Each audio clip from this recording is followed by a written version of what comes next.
মুহাম্মদুর রাসূলুল্লাহ সাল্লাল্লাহু আলাইহি ওয়াসাল্লামের সুন্নতের অনুসরণ অনুকরণ।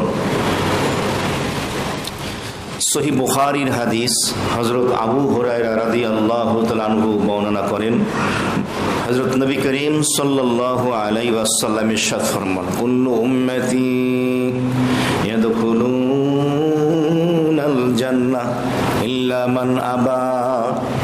আল্লাহর হাবিব বলেন, আমার প্রত্যেকটি উম্মত জান্নাতে প্রবেশ করবে। সুবহানাল্লাহ।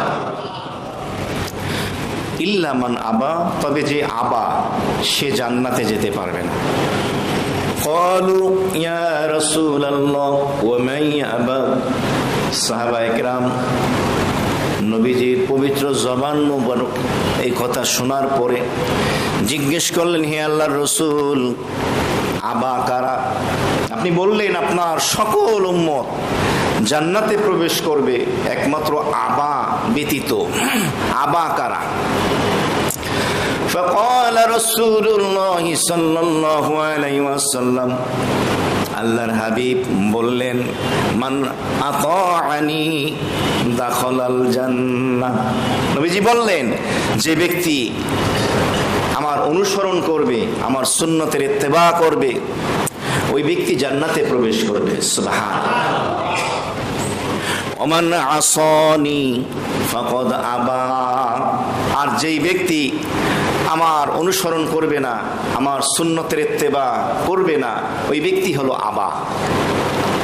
তাহলে এই হাদিসের মাধ্যমে যে মেসেজটা আমাদের কাছে দেয়া হলো, আমাদের প্রিয় নবীজির সকল উম্মত জান্নাতে যাবে।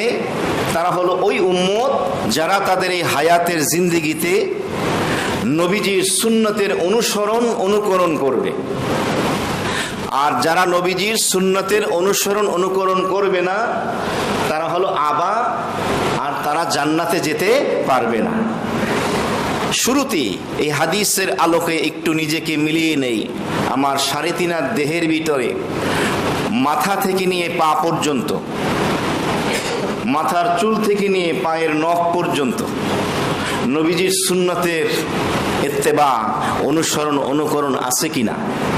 আমার পরিবার, বিবি বাচ্চাদের ভিতরে, আমার ব্যবসা, আমার চাকরি, আচার আচরণ, লেনদেন, ওঠা বসা, বিয়ে শাদী, মৃত্যু জন্ম, একটা মানুষের লাইফে জীবনে যতগুলো পার্ট, যতগুলো অধ্যায় পরিচ্ছেদ হতে পারে, নবীজির সুন্নতের ইত্তেবা অনুসরণ অনুকরণ আছে কিনা?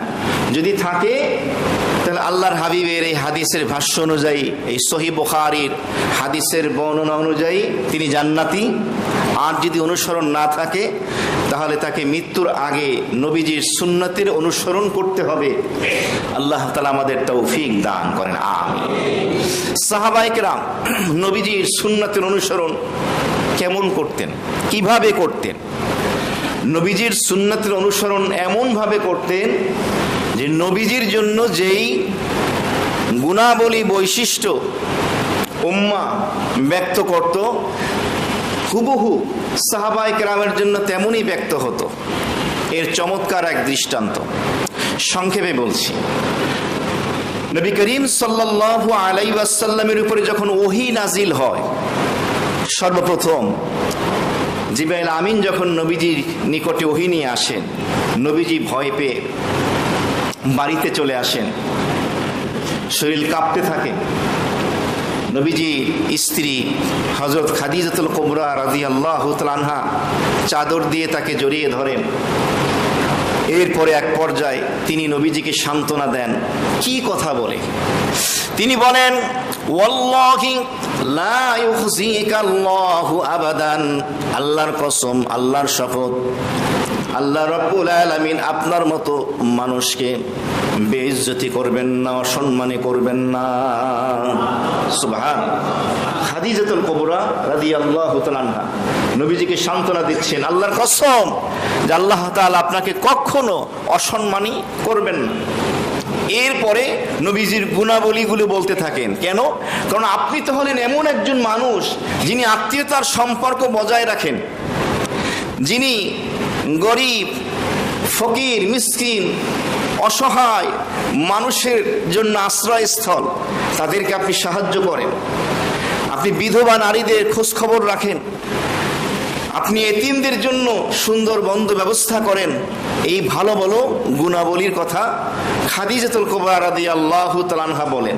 এখান থেকে আরো একটা মেসেজ পাওয়া যায়, খাদিজা রাদিয়াল্লাহু তাআলা আনহা বলেননি যে আপনি অনেক নামাজ আদায় করেন, তাহাজ্জুদ গুজার, অনেক নফল নামাজ পড়েন, অনেক নফল রোজা রাখেন, অনেক নফল হজ ওমরা করেছেন, এগুলোর কথা বলেন নাই। বলেছেন ভালো ভালো আখলাকের কথা, ব্যবহারের কথা, এই গুণাবলীর কথা, বৈশিষ্ট্যগুলোর কথা নবীজির ব্যাপারে বলেছেন তার সহধর্মণী খাদিজাতুল কুবরা রাদিয়াল্লাহু তাআলা আনহা। এটুকু মনে রাখেন। মক্কায় যখন কাফের মুশরিকরা অত্যাচার নিপীড়ন চালাতে লাগলো, তাদের এই জুলুম অত্যাচারের স্টিম রোলার যখন সীমা অতিক্রম করলো, সাহাবায়ে কেরাম যখন টিকতে পারলেন না, আবু বকর সিদ্দিক রাদিয়াল্লাহু তাআলা আনহুর মতো ব্যক্তিত্ব, তিনিও মক্কা ছেড়ে মনক্ষুণ্ণ হয়ে মক্কা থেকে বের হওয়ার জন্য হিজরতের উদ্দেশ্যে বের হলেন একাকী। যখন মক্কার উপকণ্ঠে চলে গেলেন, তখন এক অমুসলিম তার সাথে সাক্ষাৎ হলো। তিনি জিজ্ঞেস করলেন, আবু বকর কোথায় যাচ্ছ? আবু বকর রাদিয়াল্লাহু তাআলা আনহু বললেন, মক্কা ছেড়ে চলে যাচ্ছি। তিনি জিজ্ঞেস করলেন, কেন? তখন তিনি বললেন, তোমরা তো মক্কায় থাকতে দিবা না। তখন ওই অমুসলিম ব্যক্তি আবু বকর রাদিয়াল্লাহু তাআলা আনহুকে থামালেন যে আপনি যাবেন না, আপনি তো হলেন এমন ব্যক্তি যিনি আত্মীয়তার সম্পর্ক বজায় রাখেন, ফকির মিসকিন গরিব অসহায় সাহায্য সহায়তা করেন, বিধবা নারীদের সাহায্য করেন, এতিমদের আশ্রয়স্থল, অসুস্থ হয়ে গেলে তাদের সেবা করেন। হুবহু খাদিজা রাদিয়াল্লাহু তাআলা আনহা যেই কথাগুলো নবীজির ব্যাপারে বলেছিলেন, ওই অমুসলিম আবু বকর রাদিয়াল্লাহু তাআলা আনহুর ব্যাপারেও সেই কথাগুলো বলেছেন। সুবহানাল্লাহ। খাদিজা রাদিয়াল্লাহু তাআলা আনহার কথাগুলো শুনে মুখস্থ করে জেনে বলেছেন এমন না, এই গুণগুলো আবু বকর রাদিয়াল্লাহু তাআলা আনহুর মধ্যেও ছিল। তাহলে সাহাবায়ে কেরাম নবীজির ইত্তেবা, অনুকরণ, অনুসরণ কেমন করেছেন, কেমন জানি নবীজির গুণাবলীগুলো নিজের ভিতরে তিনি ধারণ করেছেন। বলুন সুবহানাল্লাহ। সুন্নতের ইত্তেবা কেমন হতে হবে? এমনি ভাবে নবীজির এক বিশিষ্ট সাহাবী হযরত হুযায়ফা ইবনুল ইয়ামান রাদিয়াল্লাহু তাআলা আনহু যখন তিনি পারস্য বিজয় করলেন, পারস্যের রাজপ্রাসাদে শাহী মেহমানখানায় তাদের দাওয়াত করা হলো।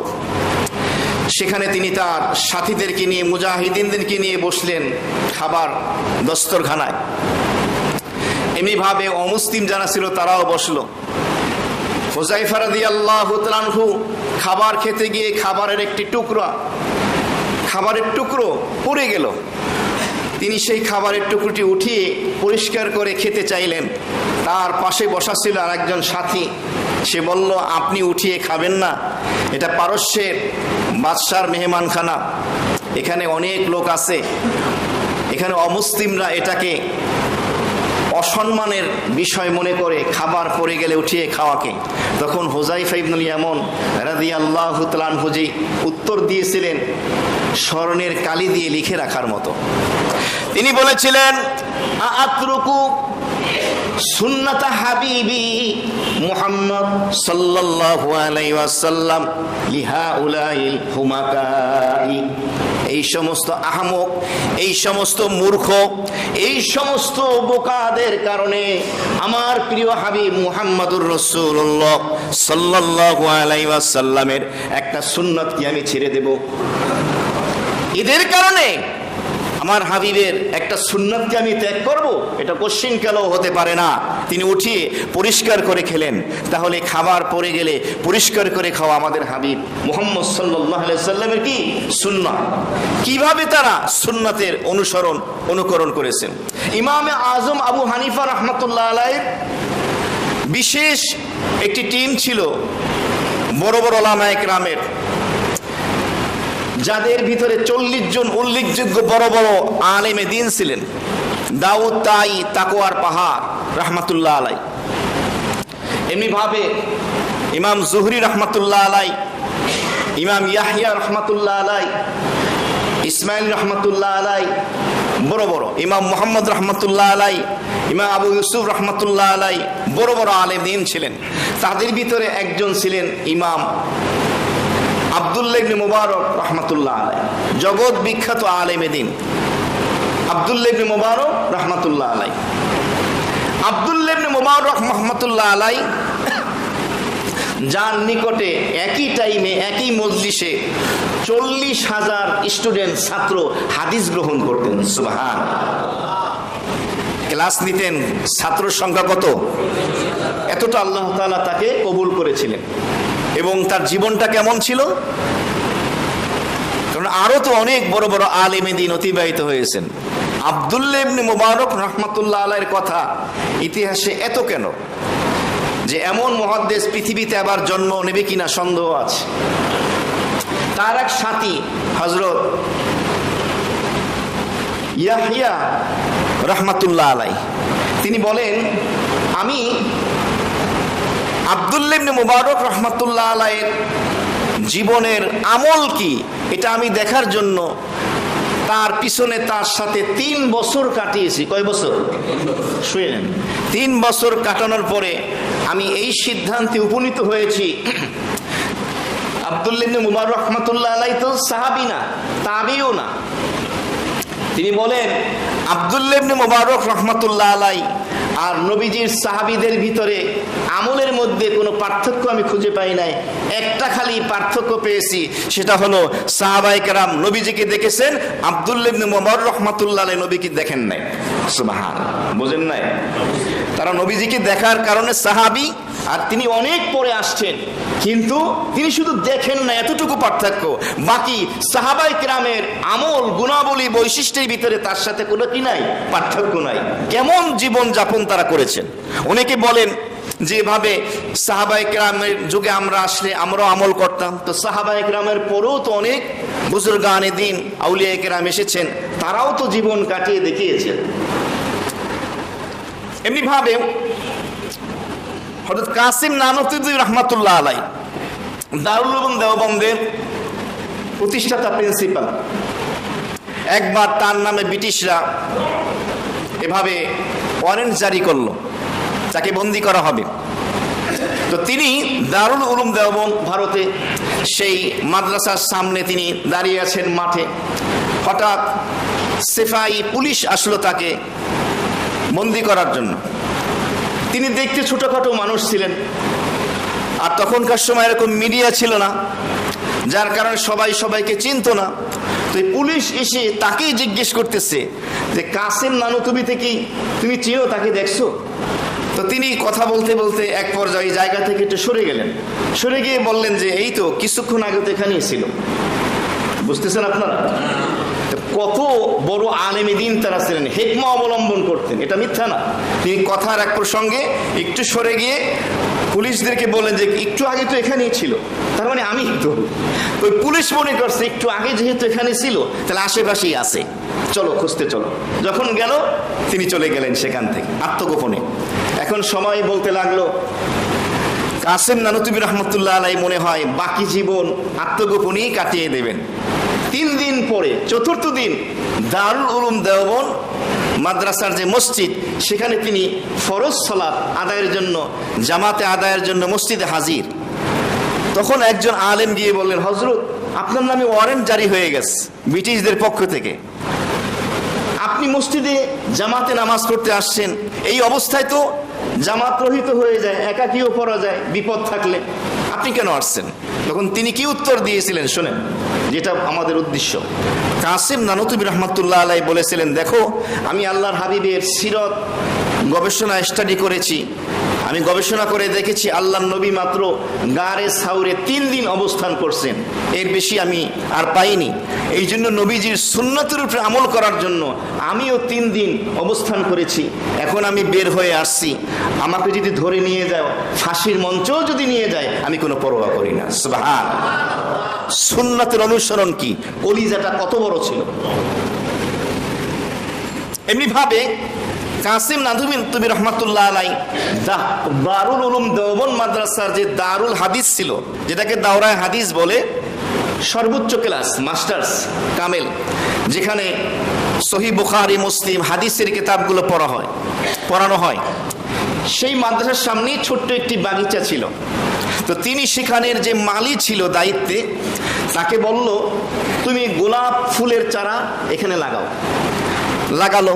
প্রতিদিন এসে জিজ্ঞেস করেন যে ফুল ফুটছে কিনা। তো ওই মালি বলেন, হযরত এই বাগানে তো আরো অনেক ফুলের গাছ আছে, আপনি বারবার কেন এই গোলাপ ফুলের কথা বলতেছেন? তখন তিনি কি বলেছিলেন?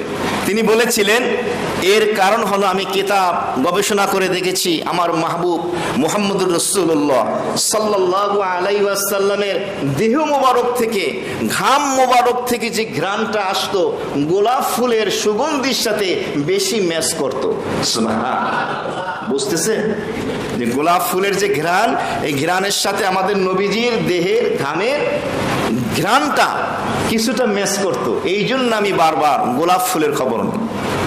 এমনি ভাবে হুসাইন আহমদ মাদানী রহমাতুল্লাহ আলাই, তিনি যখন মদিনাতুল মুনাওয়ারা থেকে দারুল উলুম দেওবন্দে চলে আসেন, তো তিনিও দারুল হাদিসের সামনে যে বাগিচা ছিল সেখানে বললেন যে এখানে একটা কিকর গাছ লাগাও, কাঁটাযুক্ত গাছ। তখন তাকে প্রশ্ন করা হলো, হযরত এখানে তো অনেক ফুলের গাছ আছে, এই কাঁটাযুক্ত গাছ লাগাতে আপনি কেন বললেন? এটার কারণটা কি? হুসাইন আহমদ মাদানী রহমাতুল্লাহ আলাই তখন বলেছিলেন, এর কারণ হলো বয়াতে রিদওয়ান, আল্লাহর হাবিব যে সাহাবায়ে কেরামের কাছ থেকে বয়াত নিয়েছিলেন, এই বয়াতটা নিয়েছিলেন কিকর কাঁটা জাতীয় যে গাছ, ওই গাছের নিচে, সূরা ফাতহের ভিতরে আছে।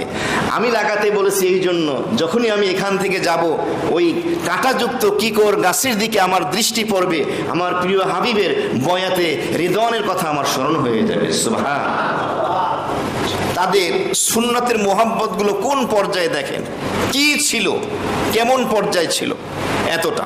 এমনি ভাবে ইমামে রব্বানী রশিদ আহমদ গঙ্গোহী রহমাতুল্লাহ আলাই, তার কাছে একবার এক আগন্তুক ব্যক্তি এসে বলল, হযরত আদাব। তিনি সাথে সাথে বললেন, বাবা আদাব না, আমার হাবিবের সুন্নাহ হলো আসসালামু আলাইকুম ওয়া রাহমাতুল্লাহ, সালাম দাও তুমি। তো দেখেন, ছোট্ট ছোট্ট বিষয়েও যদি ভুল ত্রুটি হতো, সুন্নাতের খেলাফ হতো, সাথে সাথে তারা ধরিয়ে দিতেন যে না, আদাব বলবে না, মুসলমান কি বলবে? আসসালামু আলাইকুম। রশিদ আহমদ গঙ্গোহী রহমাতুল্লাহ আলাই এত বড় বুজুর্গ, শেষ জীবনে বার্ধক্যে তিনি, তার চোখের দৃষ্টিশক্তি চলে গিয়েছিল, চোখে দেখতে পেতেন না। অনেকেরই এমন হয়, অনেকে আবার না বুঝে মন্তব্য করে যে এত বড় বুজুর্গ মানুষ, এই এত বড় রোগ তার কেমনে হলো? যে যত বেশি বড় আল্লাহর কাছে, তার পরীক্ষাও তত কি বড়। আপনি আমি ছোট, ওই পরীক্ষাও ছোট। তো এই পরীক্ষা, এই অসুস্থতা, এই বিপদ আপদ, এটা কারো জন্য বিপদ আপদ হিসাবে আসে, অভিশাপ হিসাবে আসে, আর আল্লাহর প্রিয় বান্দাদের জন্য আসে নিয়ামত হিসাবে। সুবহানাল্লাহ। রশিদ আহমদ গঙ্গোহী রহমাতুল্লাহ আলাই, তিনি নিয়মিত প্রতিদিন চোখে সুরমা লাগাতেন। তো তার খাদেম তাকে বললেন, হযরত চোখে সুরমা লাগাই তো চোখের দৃষ্টিশক্তি বাড়ার জন্য, কারণ কিতাবের ভিতরে আসছে চোখে সুরমা লাগালে দৃষ্টিশক্তি বাড়ে এবং চোখের এই যে পাপড়ি, এই চুল গজায়। আপনি কিসের জন্য লাগান? তখন তিনি কি বলেছিলেন? ইমামে রব্বানী রশিদ আহমদ গঙ্গোহী রহমাতুল্লাহ আলাই বলেছিলেন, দেখো বাবা, পৃথিবীর মানুষ সুরমা লাগায় চোখের দৃষ্টিশক্তি বাড়ানোর জন্য, চুল পাপড়ি গজানোর জন্য, আর আমি সুরমা লাগাচ্ছি আমার হাবিব মুহাম্মদ সাল্লাল্লাহু আলাইহি সাল্লামের সুন্নতের অনুসরণের জন্য। সুবহানাল্লাহ। তা আমার দৃষ্টিশক্তি নাই, এই জন্য আমি সুরমা লাগাতে পারবো না তা নয়, আমার উদ্দেশ্য তো ইত্তেবায়ে সুন্নাহ, এই জন্য আমি লাগাচ্ছি। ইমামে ইয়াহইয়া রাহমাতুল্লাহ আলাই এক বুজুর্গ ছিলেন, তিনি কি বলেন, কথাটা খুব খেয়াল করেন। তিনি বলেন, কোন ব্যক্তি যদি সুন্নাহ মোতাবেক পেশাব পায়খানাও করে, নবীজির সুন্নাহ অনুযায়ী পেশাব পায়খানাও করে, তাহলে খেলাফে সুন্নত, সুন্নতের পরিপন্থী ইবাদত বন্দেগীর থেকেও তার দাম বেশি। সুবহানাল্লাহ। আপনি নফল ইবাদত করলেন কিন্তু সুন্নাহ মোতাবেক করলেন না, তার থেকেও বেশি সওয়াব পাবেন পেশাব পায়খানাও যদি আপনি নবীজির সুন্নাহ অনুযায়ী করেন। তাহলে ইবাদত বন্দেগী যদি সুন্নাহ অনুযায়ী করি, অন্যান্য আমল, তার দাম তো আরো বেড়ে যাবে। তো সুন্নাতের মাকাম মর্যাদা কত বেশি। তারা নবী করিম সাল্লাল্লাহু আলাইহি ওয়াসাল্লামের সুন্নাতের অনুসরণ এমন ভাবে করতেন যে তাদেরকে দেখলেই নবীজির কথা স্মরণ হয়ে যেত। এক শিষ্য মুরিদ শায়েখের কাছে এসে বলল, হযরত, আমার দিল চাচ্ছে আমি যেন নবীজিকে স্বপ্নের ভিতরে দেখি, নবীজির দিদার যেন নসিব হয়ে যায়। আল্লাহ আমাদের সকলকে নসিব করে, বলে আমিন। তখন ওই হযরত বললেন, আচ্ছা তুমি কি নবীজিকে ঘুমে স্বপ্নে দেখতে চাও না জাগ্রত অবস্থায় দেখতে চাও? তো ওই তো শিষ্য অবাক হয়ে গেল, হযরত স্বপ্নে দেখা তো সম্ভব, কিন্তু জাগ্রত অবস্থায় নবীজিকে দেখবো এটা কিভাবে সম্ভব? তখন শায়েখ উত্তর কি দিলেন শোনেন। তিনি বললেন, দেখো তোমার সারিতিনার দেহটাকে, বডিটাকে এমন ভাবে সুন্নাত দ্বারা সাজাও, জীবনটাকে এমন ভাবে সুন্নাতের অনুকরণ করো, তুমি যখন রাস্তা দিয়ে হাঁটবা তোমাকে দেখলে আল্লাহর হাবিবের কথা মানুষের স্মরণ হয়ে যাবে। সুবহানাল্লাহ। তোমার চাহনি, তোমার তাকানো, তোমার কথাবার্তা, তোমার বেশভূষা, তোমার দেহ, তোমার অবয়ব সবকিছুই যেন সুন্নাহ মোতাবেক হয়। যদি তোমাকে দেখে আল্লাহর হাবিবের কথা, আল্লাহর কোনো বান্দা, আল্লাহর হাবিবের কোনো উম্মতের স্মরণ হয়ে যায়, তাহলে কেমন জানি তুমি আল্লাহর হাবিবের সাথে ঘুমে স্বপ্নে নয় জাগ্রত অবস্থায় তোমার দিদার নসিব হয়ে গেল। সুবহানাল্লাহ। এর চেয়ে সৌভাগ্যের আর কি হতে পারে? এমনি ভাবে রশিদ আহমদ গাঙ্গুলী রহমাতুল্লাহ আলাই একবার তার দাঁতে ব্যথা হলো। তো দাঁতে ব্যথা হলে তখনকার সময়তে এত অত্যাধুনিক চিকিৎসার ব্যবস্থা ছিল না। তো তিনি বললেন, আমার জন্য লং নিয়ে আসো, লং। এই লং দাঁতের ভিতরে নিয়ে রেখে দিলে ব্যথা কিছুটা প্রশমিত হতো, কমতো। তো তার খাদেম যে ছিল সে 4টা লং নিয়ে আসলো।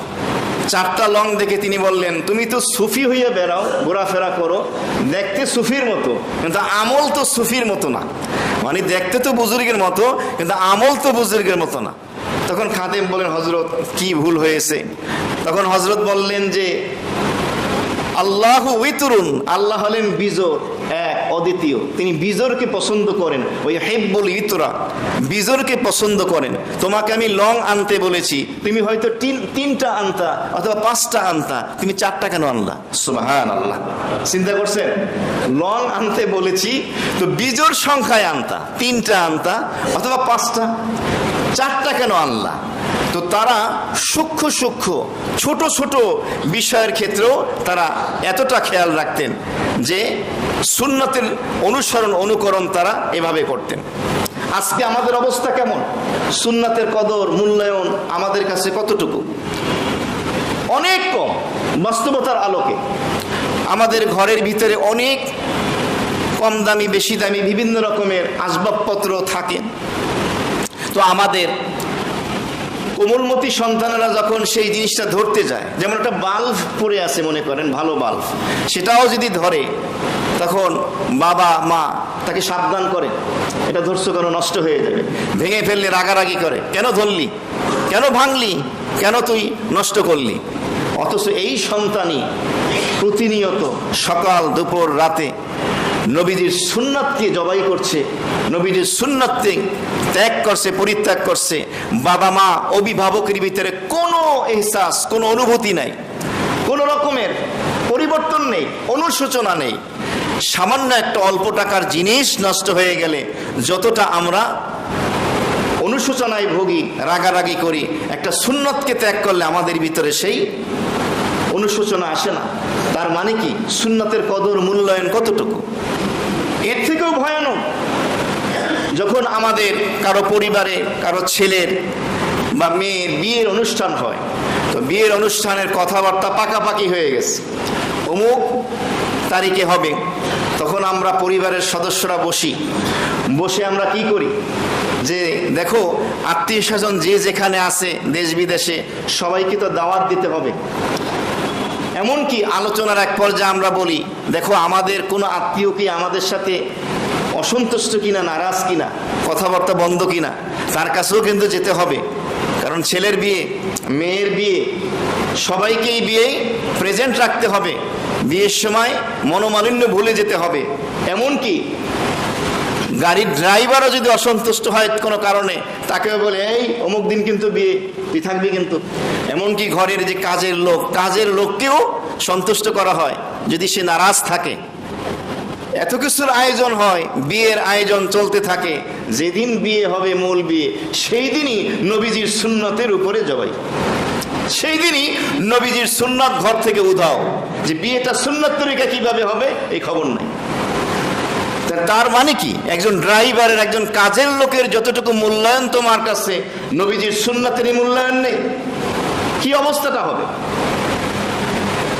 আজকে লক্ষ্য করে দেখেন, এই যে মোবাইল ফোন, সেটা বানাতে গিয়ে সেখানে কয়েকটা ধাতু ব্যবহার করা হয়েছে, বিভিন্ন রকমের ধাতু।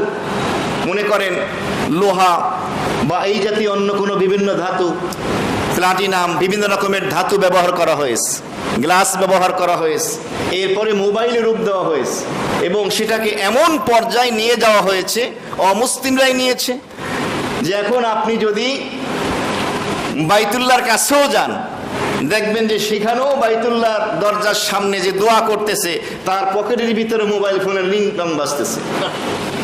কথা বুঝতে হবে, কথার গভীরতা, যে তারা একটা মোবাইল ফোনের উপরে এতটা মেহনত করেছে ও মুসলিমরা, যে আজকে রোজার সামনে, বাইতুল্লাহর সামনেও সেটা বাজতেছে।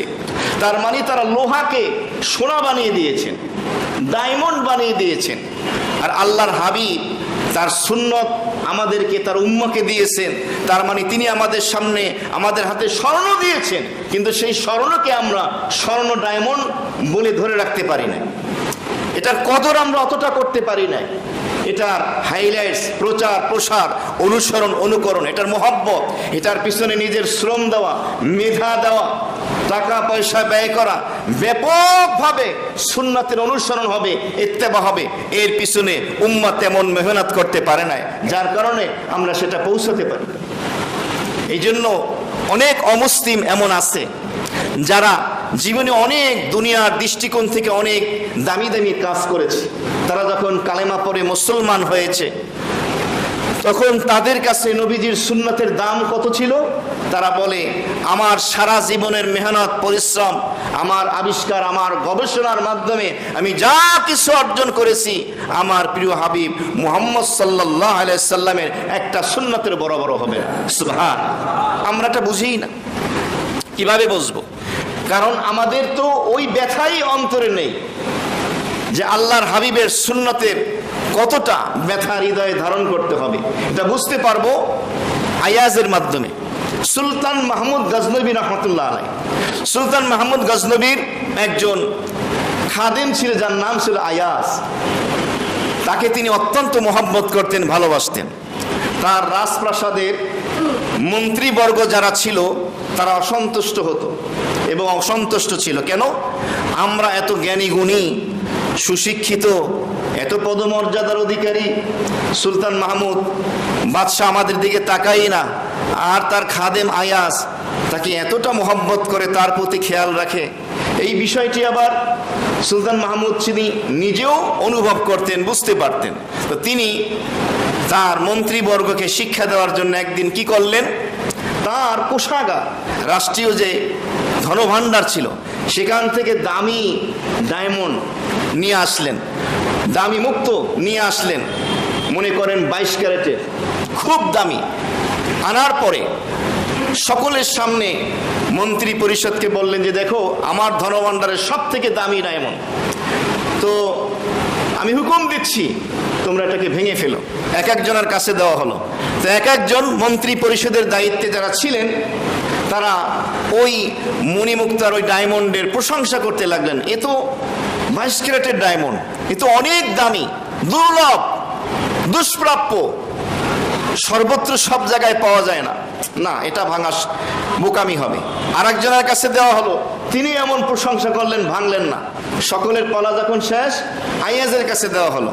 আয়াজ পাওয়ার সাথে সাথে হাতুড়ি একটা হাতে নিয়ে একবারই মারল, সমস্ত ডায়মন্ড মুক্তগুলো একেবারে ভেঙে চুরমার হয়ে গেল। মন্ত্রী পরিষদ যারা ছিল, তারা বলল এবার বুঝবা পালা। তুমি যে কত গবেট, কত বোকার বোকা, মাথা মোটা, এত দামি মূল্যবান বাদশার এই মণিমুক্তা তুমি ভেঙে গুড়িয়ে দিলা। তখন সুলতান মাহমুদ আয়াসকে বলেন, আয়াস কেউ তো ভাঙলো না, তুমি কেন ভাঙলা? তখন আয়াস কি বলেছিল? সে বলেছিল, বাদশাহ সুলতান, আপনি আদেশ করেছেন ভাঙার জন্য, এখন যদি আমি এটাকে ভাঙি তাহলে আপনার আদেশ পালন হবে, আর যদি আমি না ভাঙি আপনার আদেশ অমান্য হবে। এখানে দুইটাই পথ আছে, হয় ভেঙে ফেলবো না হয় ভাঙবো না। ভেঙে ফেললে আপনার আদেশ মান্য হবে, আপনি ভাঙতে বলেছেন, আর ভেঙে না ফেললে আপনার আদেশ অমান্য করা হবে।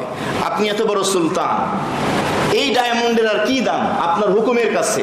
আমার কাছে মনে হয়েছে এই ডায়মন্ডের থেকেও আপনার হুকুম, আপনার আদেশের দাম আরো বেশি। সুবহানাল্লাহ। এখান থেকে মেসেজটা কি?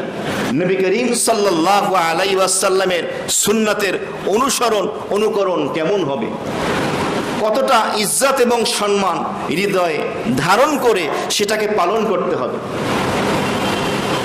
নবী করিম সাল্লাল্লাহু আলাইহি ওয়াসাল্লামের সুন্নাতের অনুসরণের অনুকরণের মোহাব্বতের সূক্ষ্ম এক দৃষ্টান্ত, যা পূর্বেকার জমানার একজন মূর্খ রুটি বিক্রেতাও বুঝতো, কিন্তু আমাদের বর্তমান সমাজ আধুনিক বিশ্বে উন্নতির উচ্চ শিখরে ওঠার পরেও আমরা সেই কদর বুঝি না। বাগদাদ নগরীতে এক রুটি বিক্রেতা রুটি বিক্রি করতেছে, গতকালকের বাসি রুটি আর আজকের তাজা রুটি। রুটি বিক্রেতা বলতেছে, রুটি লাগবে রুটি? গতকালকের বাসি রুটির দাম হলো 2 দিরহাম, আজকের তাজা রুটির দাম হলো 1 দিরহাম। ক্রেতা এসে অবাক হয়ে গেল রুটি বিক্রেতার এই কথা শুনে। কেমন কথা? বাসি রুটির দাম 2 টাকা আর তাজা রুটির দাম 1 টাকা, কথা উল্টা হয়ে গেল না? তাজা রুটির দাম তো হবে কি 2 টাকা, 2 দিরহাম, আর বাসি রুটি হবে 1 দিরহাম। তো জিজ্ঞেস করলো, তুমি এমন দাম হাঁকাচ্ছ কেন? বাসি রুটির দাম 2 দিরহাম, তাজা রুটির দাম 1 দিরহাম। তখন রুটি বিক্রেতা কি বলেছিল শোনেন, সবাই বুঝবেন কিনা জানি না। রুটি বিক্রেতা তখন বলেছিল, তাজা রুটির তুলনায় গতকালকের বাসি রুটি আমার নবীজির জমানার 1 দিন বেশি কাছাকাছি। সুবহানাল্লাহ। বুঝতে পারছেন? এই কথাটা বোঝার বিষয়। তাজা রুটির তুলনায় গতকালকের বাসি রুটি আমার নবীর জামানার 1 দিন কাছাকাছি, যার কারণে ওই তাজা রুটির থেকেও বাসি রুটির দাম বেশি হয়ে গেছে। সুবহানাল্লাহ। কি তাদের ভিতরে ইশক এবং মোহব্বত ছিল, কি চিন্তা ধারণা ছিল! তোমার মনে চাইলে তুমি রুটি নাও, না মনে চাইলে তুমি চলে দাও। রিজিকের মালিক কে? আল্লাহ। আল্লাহ। মোহতারাম হাজিরিন, আমাদের জীবনের পরতে পরতে প্রতি মুহূর্তে নবী করিম সাল্লাল্লাহু আলাইহি ওয়াসাল্লামের সুন্নাতের অনুসরণ অনুকরণ থাকা চাই। প্রথমত সুন্নাতের ইউনিফর্মটা তো পড়তে পারি। আমি প্রায় বলি যে আপনারা অন্তত 5 ওয়াক্ত নামাজটা যখনই নামাজ পড়বেন, বিশেষ করে জুমার দিনে সুন্নতি লেবাস পরে আসার চেষ্টা করেন। একটা পাঞ্জাবি অন্তত পরেন। পরা যাবে? বলেন ইনশাআল্লাহ। দেখেন রাস্তা দিয়ে অনেক গাড়ি যায়, যাওয়ার সময় কোন একজন সাধারণ মানুষ আপনার মতো আমার মতো এভাবে যদি হাত উঠায়, গাড়ি থামবে? আর যদি ট্রাফিক পুলিশ হাত উঠায়, থামবে কিনা? কেন থামবে? ড্রাইভার দেখবে, তার ইউনিফর্ম দেখবে, যেহেতু ট্রাফিক, যদি না দাঁড়াই আমরা তো মামলা দিয়ে দেবে, আমার তো শাস্তি হবে, জরিমানা হবে। দুনিয়ার বানানো ইউনিফর্ম ট্রাফিক পুলিশকে দেখে যদি গাড়ির ড্রাইভার গাড়ি ব্রেক করতে বাধ্য হয়, মুহাম্মদুর রাসূলুল্লাহ সাল্লাল্লাহু আলাইহি ওয়াসাল্লামের উম্মাহ হায়াতের জিন্দেগিতে 3.5 হাত দেহের ভিতরে সুন্নতের ইউনিফর্ম যদি লাগায়, জাহান্নামের আযাবের ফেরেশতা সরে যাবে, জান্নাতের ফেরেশতারা ইস্তেকবাল করে জান্নাতে নিয়ে যাবে। সুবহানাল্লাহ। লাগাবো তো? বলেন ইনশাআল্লাহ। এই সুন্নত নিয়ে আলোচনা করা, জীবনটাকে সুন্নত দ্বারা সাজানো, কিভাবে আমি আমার জীবনটাকে সুন্নতের বাগানে বিচরণ করাতে পারি, আমার প্রিয় হাবিবের কাছে আমি মাহবুব হতে পারি, আল্লাহ তাআলার কাছে প্রিয় হওয়ার, পছন্দনীয় হওয়ার, মাহবুব হওয়ার একটাই মাত্র রাস্তা, একটাই মাত্র পথ, একটাই মাত্র ব্রান্ড, সেটা হলো মুহাম্মাদি ব্রান্ড। আখিরাতে হাসরের ময়দানে একটাই ব্র্যান্ড চলবে, অন্য আর কোনো ব্র্যান্ড চলবে না। দুনিয়াতে অনেক ব্র্যান্ডের মোবাইল ফোন আছে, স্যামসাং, আইফোন, ওয়াই থেকে শুরু করে অনেক, কিন্তু আইফোনের দাম বেশি, কদর বেশি। আখিরাতে একটাই ব্র্যান্ড, মুহাম্মাদি ব্র্যান্ড। এই সুন্নতি ব্র্যান্ড যদি আমরা লাগাতে পারি, আমার ব্যক্তি জীবন, পারিবারিক জীবন, সামাজিক জীবন, রাষ্ট্রীয় জীবন, মুআমালাত, মুআশারাত, আচার আচরণ, লেনদেন, বিয়ে শাদী, জন্ম মৃত্যু, রান্নাঘর থেকে নিয়ে সংসদ ভবন পর্যন্ত সুন্নতের ব্র্যান্ড যদি লাগাতে পারি, আল্লাহর কাছে প্রিয় হয়ে যাব, দুনিয়াতেও কামিয়াব হব, আখিরাতেও সফলতার মুকুট পরিয়ে দেবেন কে? আল্লাহ। আল্লাহ আমাদের আমলের তৌফিক দান করেন। কবলা জমা পরিচালনা।